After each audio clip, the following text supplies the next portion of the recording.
Hey everyone, and welcome back to Cruising with Matthew. In this video, I'll be showing you around the fabulous Sky Princess, which I was lucky enough to sail on for a 14-night cruise around Norway in June 2022. So, I really hope you enjoy this video.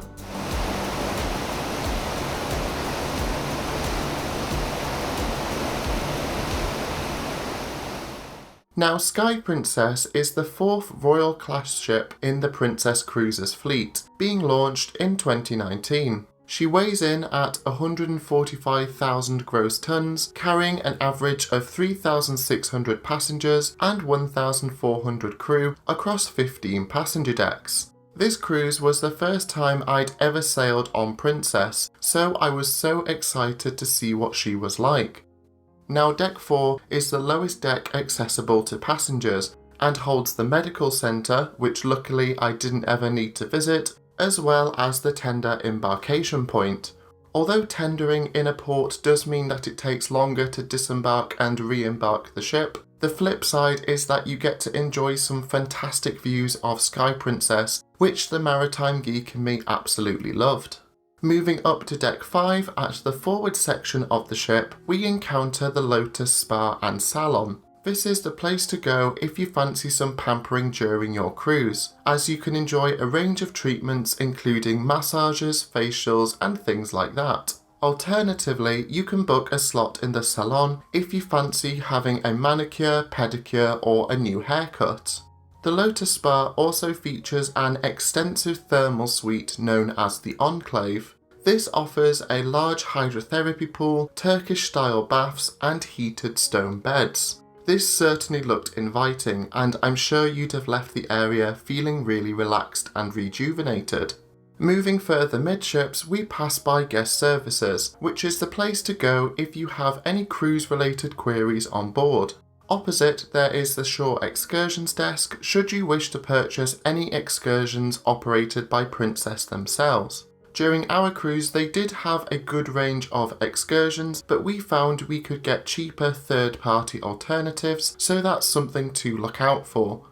Nearby is Sabatini's Italian Trattoria. This is an extra charge specialty restaurant offering a range of dishes from various regions within Italy, including handmade pasta and seafood options. Although we didn't dine here during our cruise, it seemed to be a firm favourite on any Princess ship, so I'm sure you'd have a good meal here. Do note that if you're staying in a suite, then you can enjoy an inclusive a la carte breakfast here as well.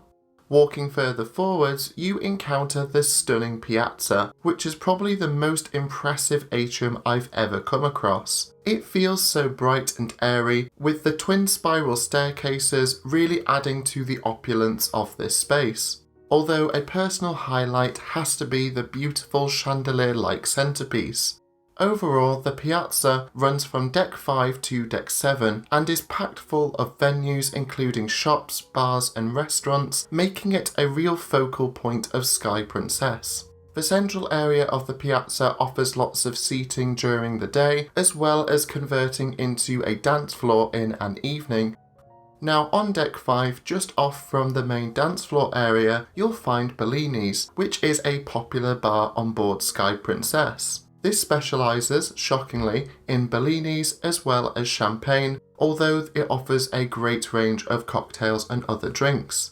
It offers great views of the Piazza itself, whilst also feeling really cosy as well. On Deck 5, there's also the International Cafe, a well-loved feature on Sky Princess, and rightly so, as it offers a range of sweet and savoury snacks that change throughout the day, as well as offering a variety of chargeable hot and cold drinks.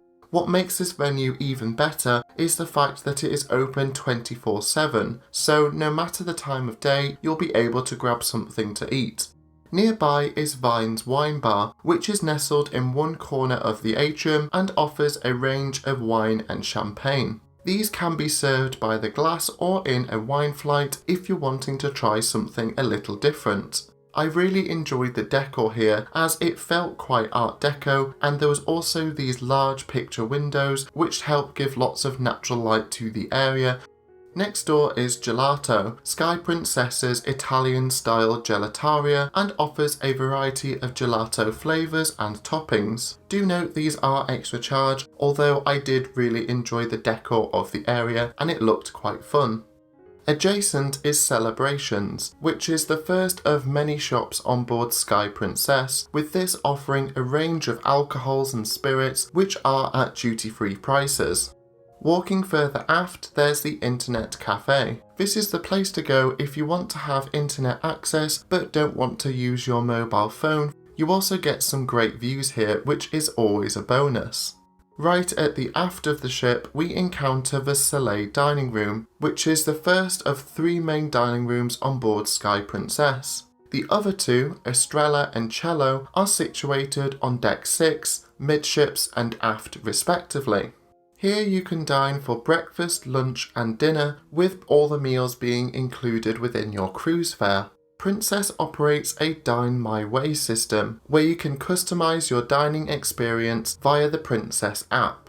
This means you can have dinner whenever you fancy it, although for us we liked having a set time, and we even got a window seat which offered some incredible views of Norway, so we counted ourselves very lucky indeed.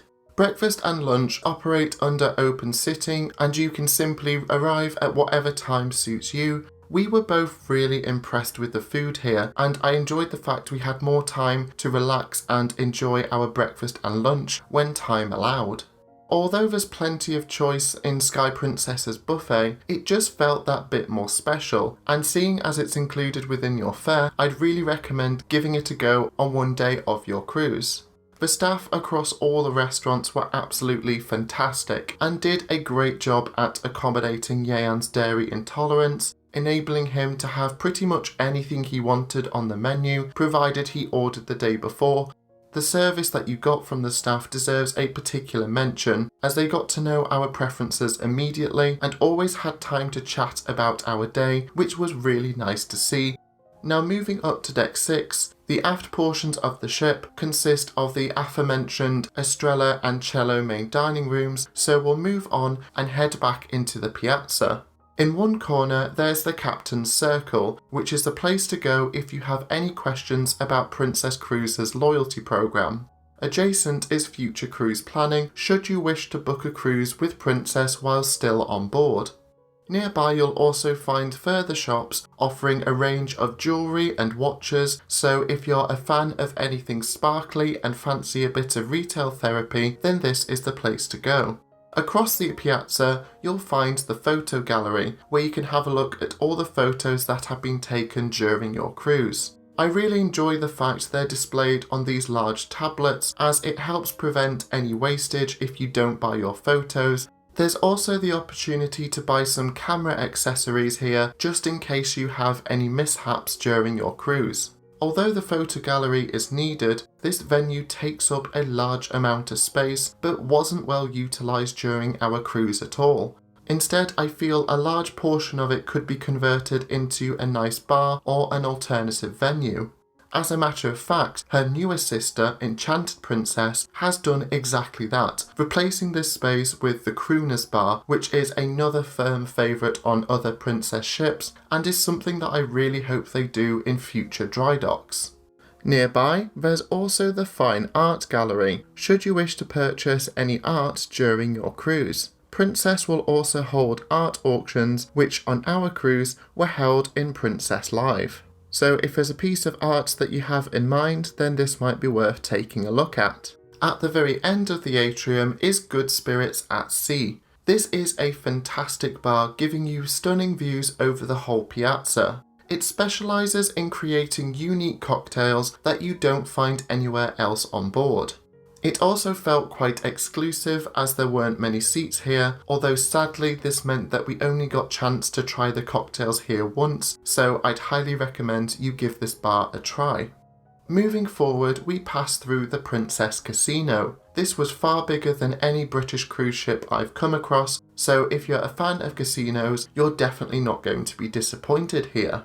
Opposite the Princess Casino, you'll find the fantastic Take 5, which had to be my favourite bar on board Sky Princess.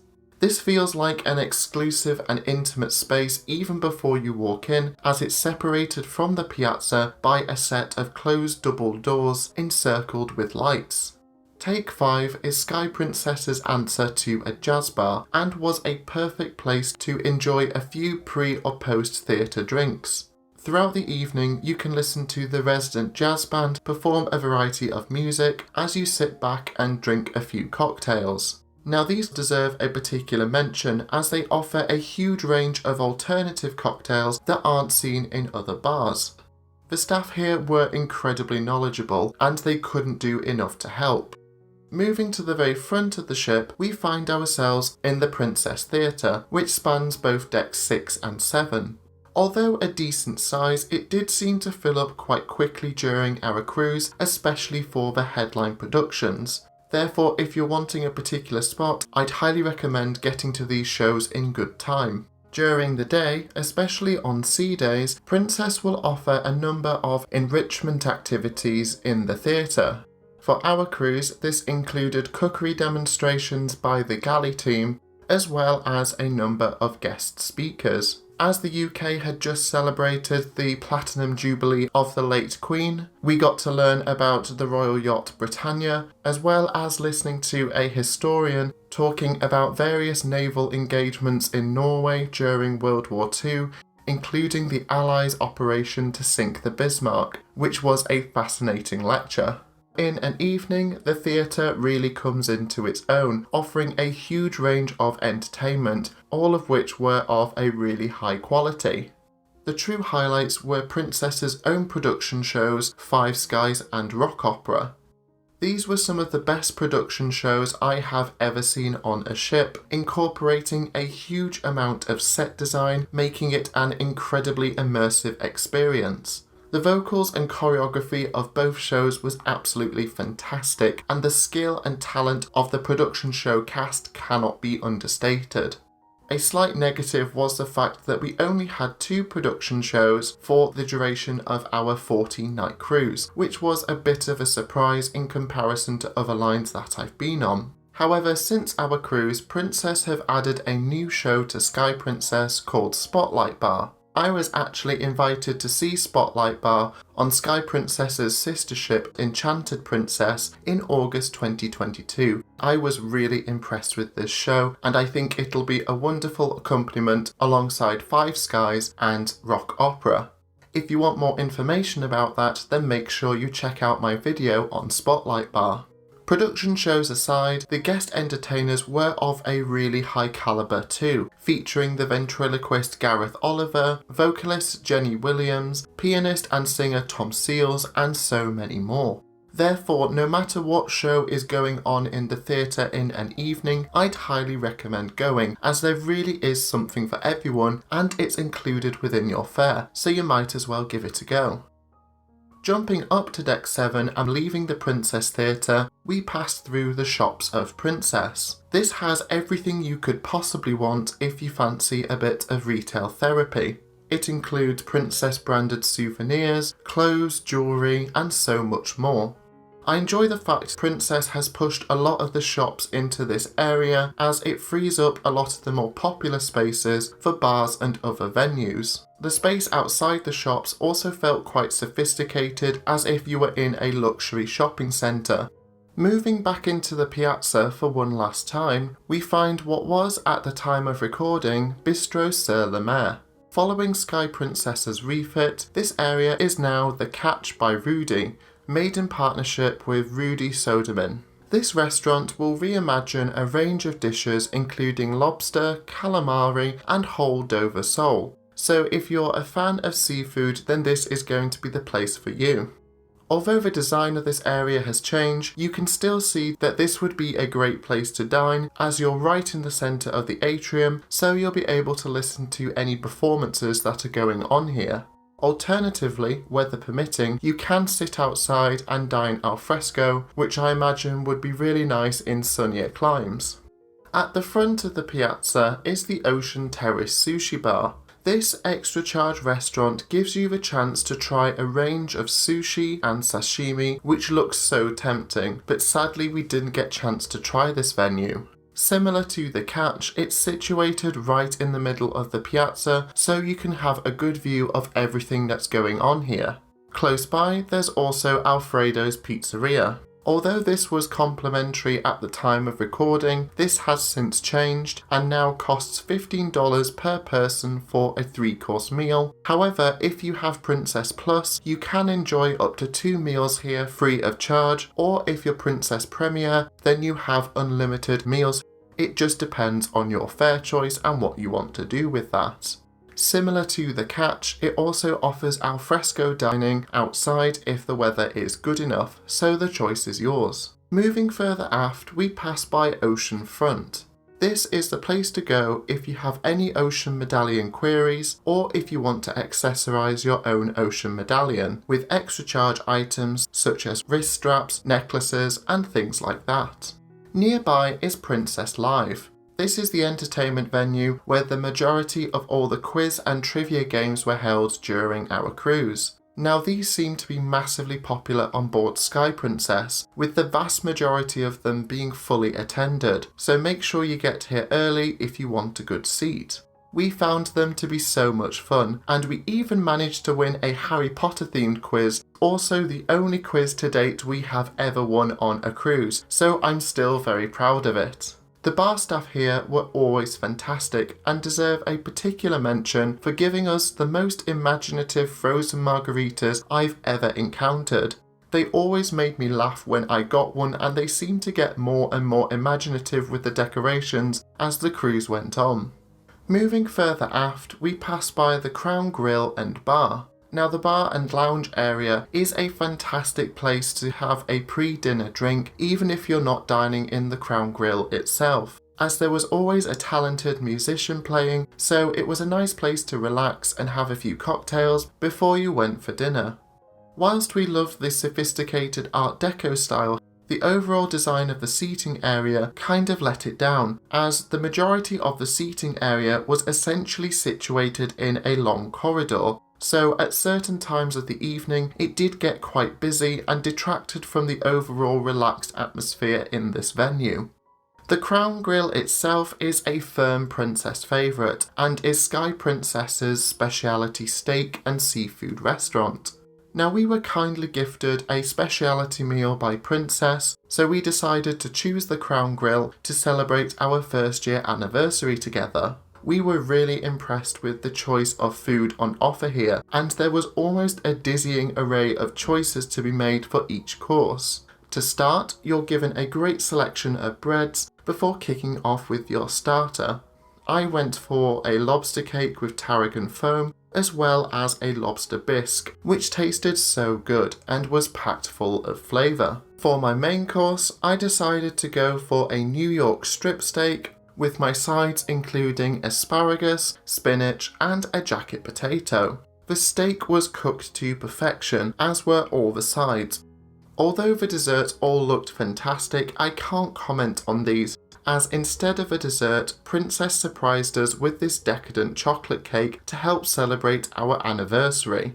This was a lovely surprise, as we hadn't actually told any of the staff that we were celebrating our anniversary, so it was a lovely way to end our celebratory anniversary meal. Although sadly no one had told them that Yeon was dairy intolerant, so he wasn't able to eat any of it.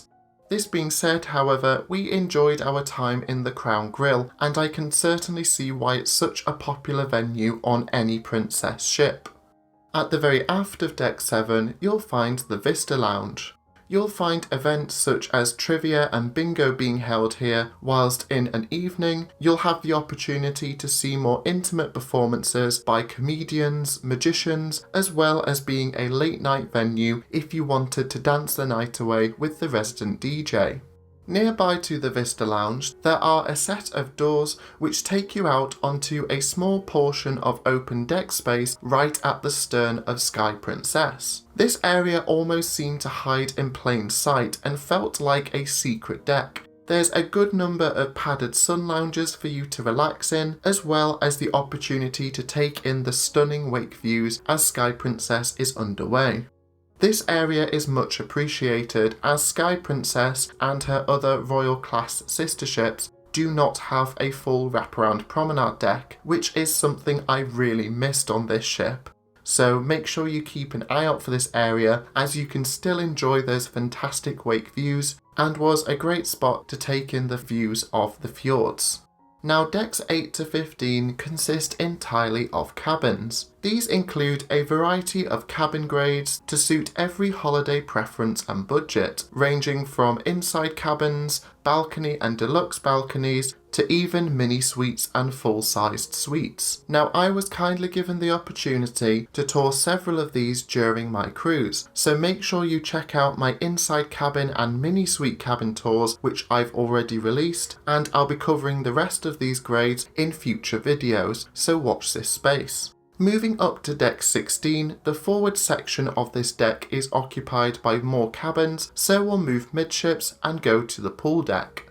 The pool deck itself has two large swimming pools, which were both a great size, as well as plenty of sun loungers dotted around them. There's also these poolside sofas, which are situated between the two pools.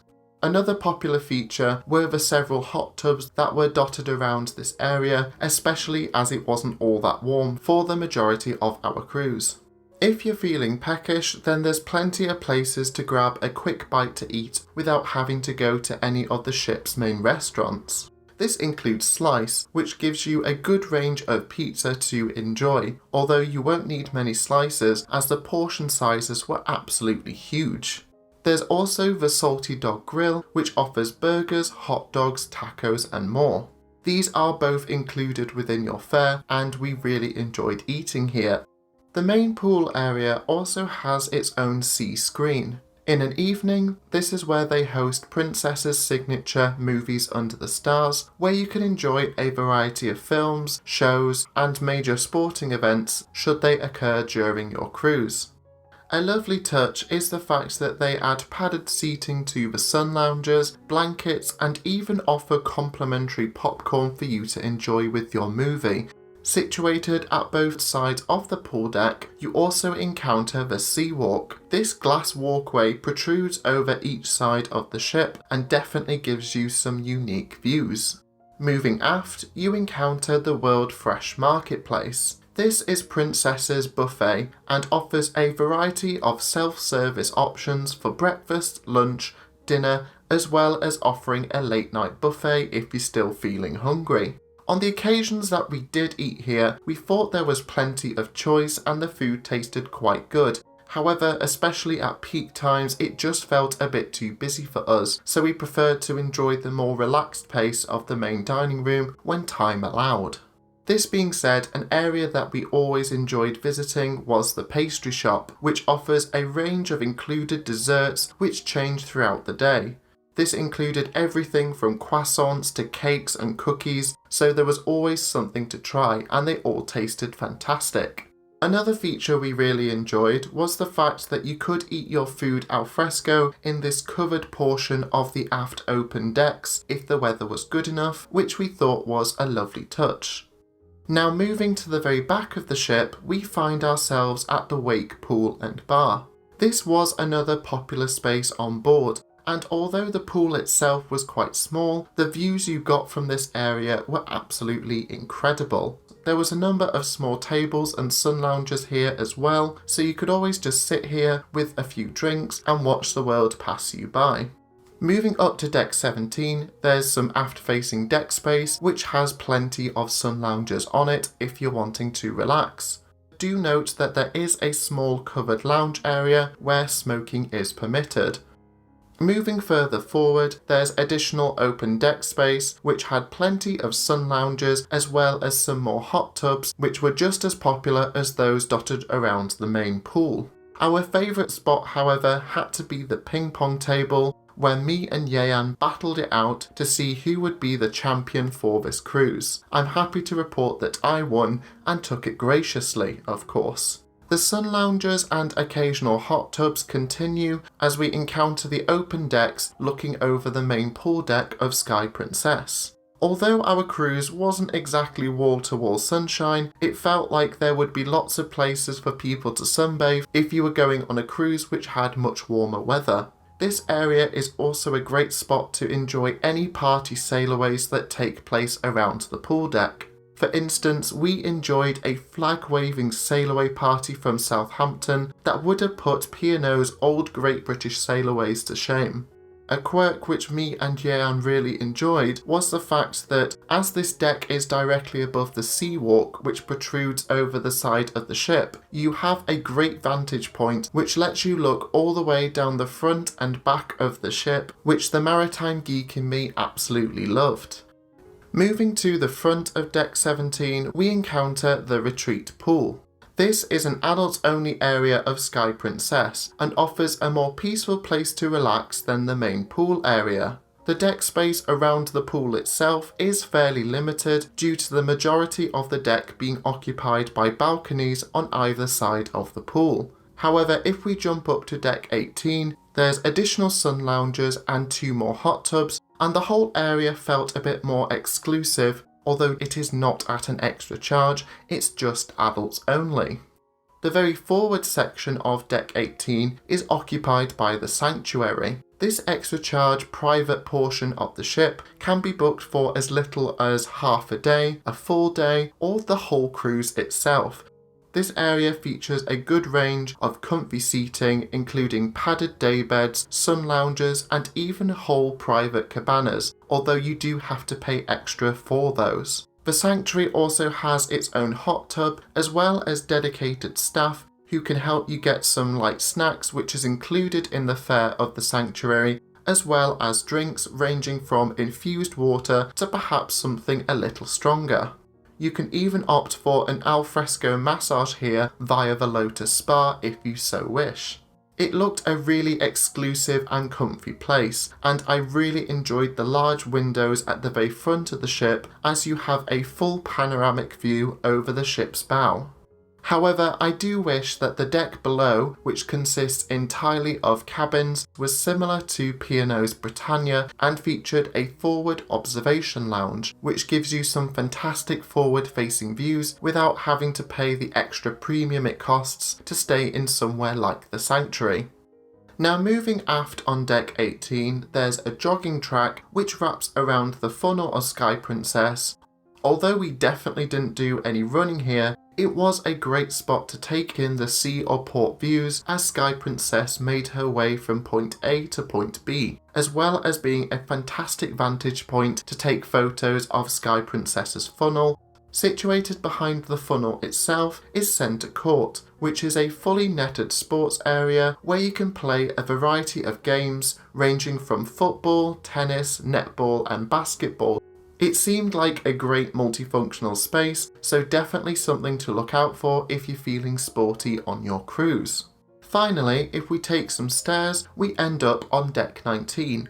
This gives you a fantastic vantage point over the back of the ship, as well as being where you can find the green, Sky Princess's mini golf area. So if you want to try your hand at a game of mini golf, then this is the place to go. Overall, Sky Princess is a fantastic ship, offering some incredible spaces inside and out. However, I definitely say that she is a warmer weather ship, as it felt like she struggled to deal with everyone being inside when it was a cold and rainy sea day. This being said, we still had a great time, and although the seating in some areas was limited, you just had to arrive a little earlier or be flexible as to where you want to have a cocktail before or after dinner. The food, entertainment and level of service that we had on this cruise was a step above other similar price cruise lines. The crew in particular really helped make the cruise, as they were so kind and friendly and couldn't do enough to help us for the duration of our holiday. So although she isn't without her quirks, I would recommend Sky Princess to anyone, and if you're going on her in the near future, I'm sure you're going to have a fantastic time. So there you have it, my ship tour of Princess Cruises Sky Princess, and I really hope you enjoyed it. If you have, please like and subscribe because it's always appreciated. If you want to know more about Cruising with Matthew, then check out my other social media channels, the links are in the description below. I hope that you're all doing well at the moment, and I can't wait to see you in my next video. So until next time, this is Cruising with Matthew, and thank you so much for watching.